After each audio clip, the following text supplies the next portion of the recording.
Hi everybody, this is Rosie from Illuminate the Darkness. We're going to do a first quarter moon reading in Aries. It is on January 6th.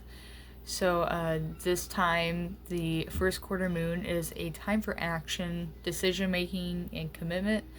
It is the halfway point between the new moon's intention setting and the full moon's manifestations. So it's time to assess your progression, confront your challenges, and make adjustments so you can move forward with determination. This is the time that you need to balance. The moon is half, illuminated, so it is the time to balance that light of dark and light. And this time is also in between the waxing crescent and the waxing gibbous moon. So you got the new moon, the waxing crescent, and then you got the first quarter moon, and then the waxing gibbous, and then you got the full moon. So it's still illuminating brighter, it's growing, and then after the full moon, then it starts ascending back to the new moon again. So right now, again, we're moving towards full brightness. We're building and strengthening. This energy of Aries urges us to break free from stagnation and embrace the thrill of new beginnings. Mars' influence calls for you to dig deep into your psyche, illuminates your inner desires and ambitions, and makes you feel a little restless, or that call to action fuel. So, like, maybe you feel like you need to start doing something. You all of a sudden had kind of an epiphany of how you need to change things. Harness this energy to steer yourself towards whatever ignites your passion and what you would like to do with your life.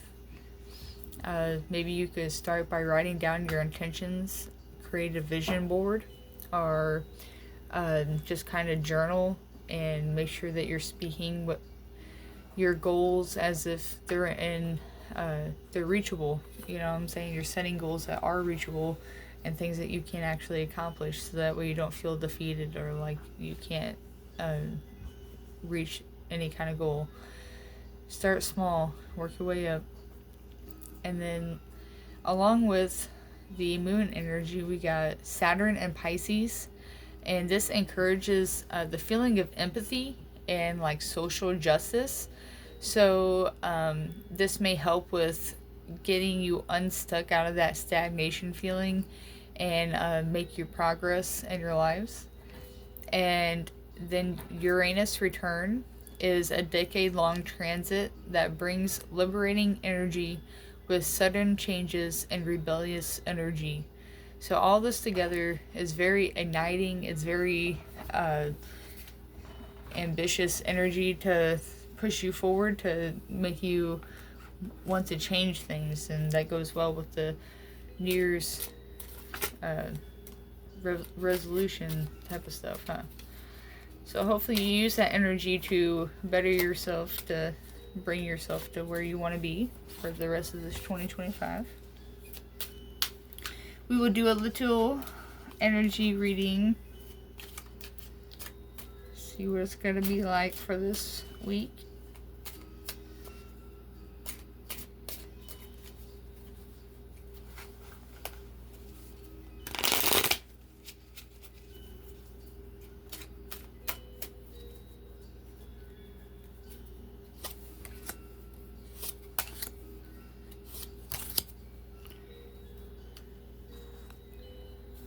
Alright, so we got the Queen of Swords. And we got, what is that? 2, 4, 6, 9 of Wands. And then 8 of Pentacles, upside down. Alright, the Queen of Swords is about mental clarity and intellectual power, maturity and receptiveness. It is led by logic versus emotion, and very truth-seeking, and about integrity and honesty. So I would say with the moon energy with that, it's just saying that as you go on, make sure that you're keeping a clear mind, you're taking care of your mental health, and going by logic and not emotion. Make sure that you're leading with integrity and honesty, and as you're building these goals and setting some intentions, you're keeping them pure as you would like to remain all along. Next we got the Nine of Wands. Right? Yeah, Nine of Wands. It's about fighting alone and thinking of giving up. So, like, you're just been in this battle, and it's been to where you just feel like you're throwing the towel. This is actually worded as you are halfway through, which is funny because it's the first quarter moon reading. So this is a motivation to push you forward to stand firm and reach your goals.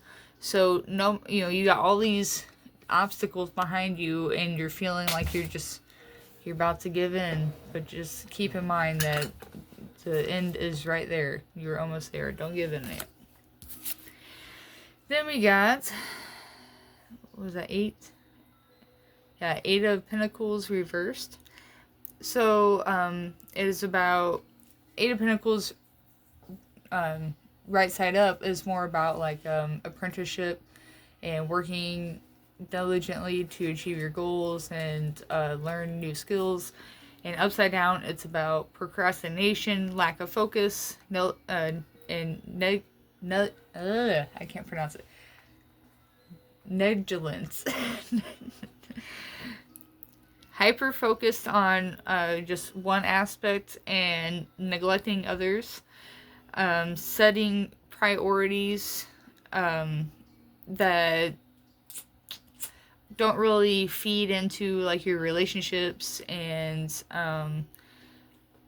things that are more than just work. So it's just a reminder to set priorities about nurturing the people around you and having those relationships stable along with building your goals. And again, keeping your goals with integrity, so next we're going to do Black Moon.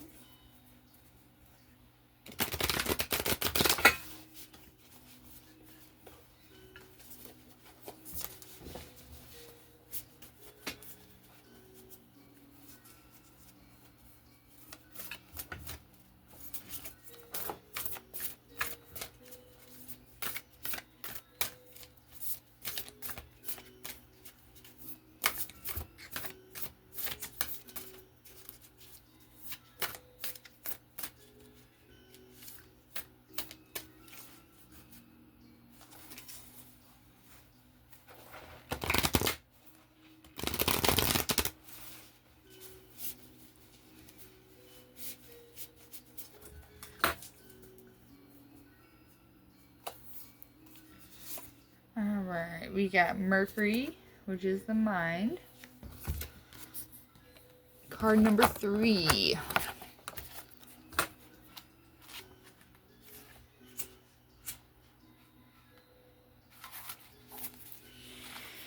Mercury, the planet of intelligence and talking, is the closest planet to the Sun, also making it the fastest planet to move through the zodiac. The Mercury card suggests you must put effort behind your talk. The god Mercury is the Roman counterpart of the Greek god Hermes, the messenger with wings at his heels and on his hat, connected to everything associated with the mind, quick wit, brevity, mental flights, trickery, inspiration, and also movement, as in moving ahead and also transits. Moving ahead. Okay.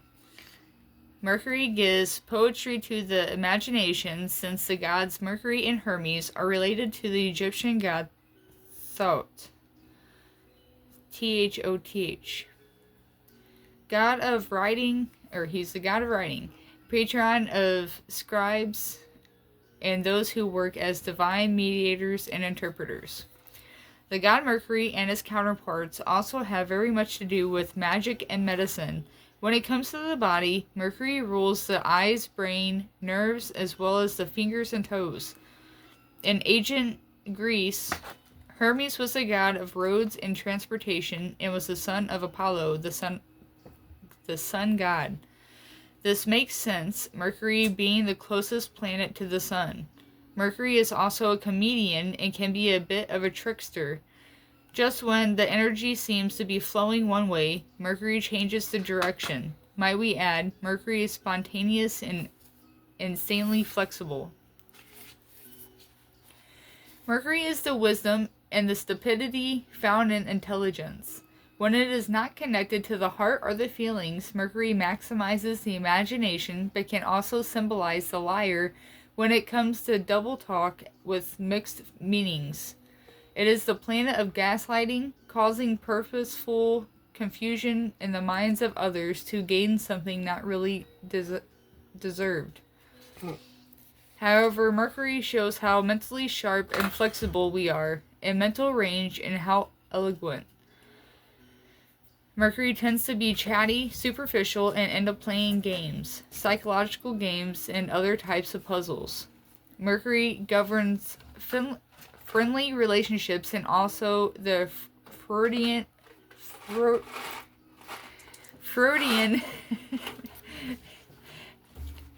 it's Freudian slip where you say something that doesn't come out as intended but actually reveals your real thoughts.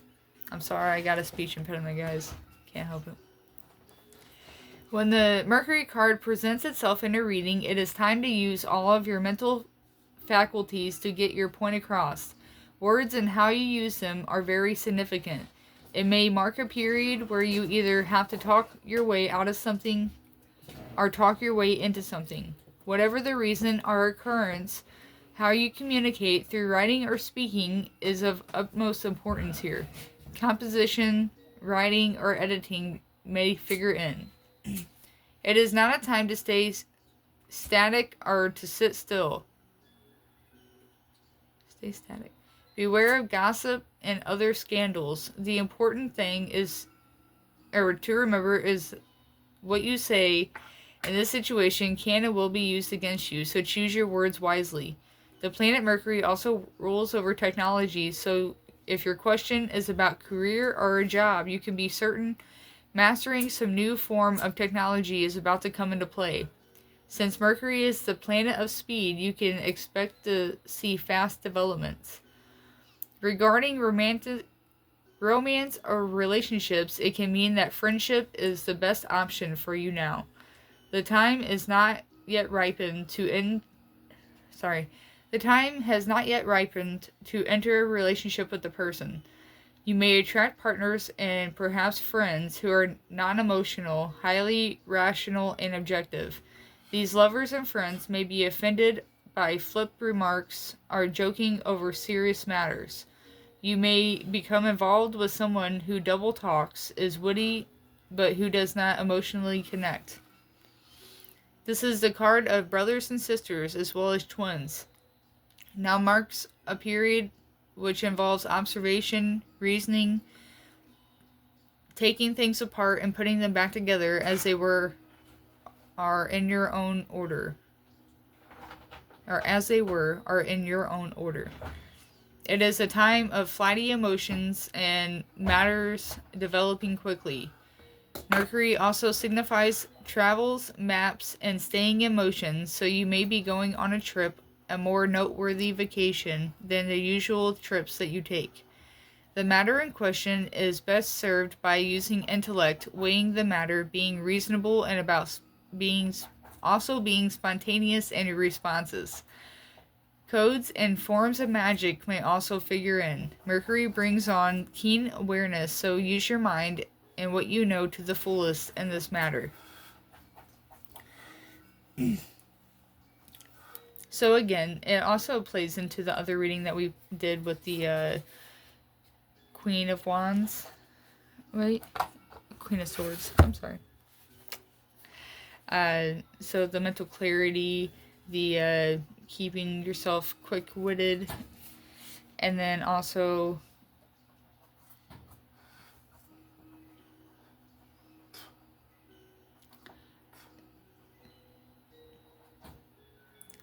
I don't know. I would say it was about the relationships, but it didn't really say much about the relationships other than people talking about you. So, again, that's also about the Nine of Wands. I'm sorry, guys. I'll get these down. So, you may feel like you're by yourself in this battle, but you'll get through it. So, just keep your mind clear and stay focused and don't give up. And make sure that you're not hyper fixating and running away to work and using that as an escape, and find a balance in life with everything. So I hope you guys find some kind of resonation with this. If you don't, I'm sorry. Come back another time. Hopefully you'll find something that you like. Like, share, and subscribe, and leave me any comments on anything you'd like to add. See ya.